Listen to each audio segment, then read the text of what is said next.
Manhunt. While the main Rockstar North team was busy tinkering away at both of the GTA games that we've covered, a smaller team within that realm was busy tinkering away at another creation, a horror stealth game that puts you in the role of some poor sap trapped in a snuff film, killing anyone and everyone to escape by way of these gruesome looking executions.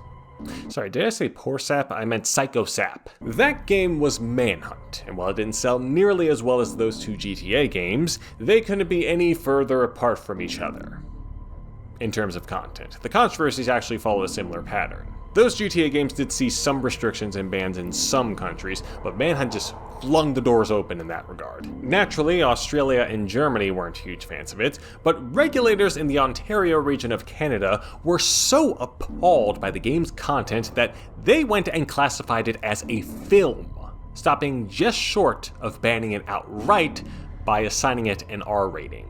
But you know what the real shock is?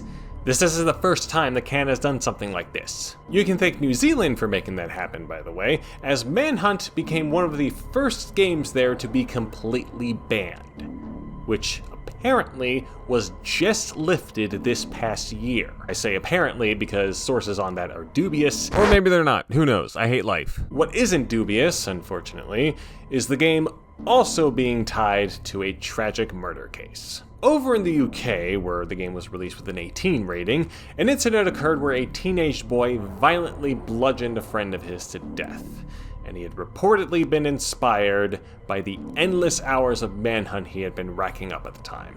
Many folk involved, including the police, denied any link between the game and the kid's crimes, but some stores decided to remove the game anyway due to the bad publicity, and, as Pixie intended, the victim's parents filed a wrongful death suit with Jack Thompson.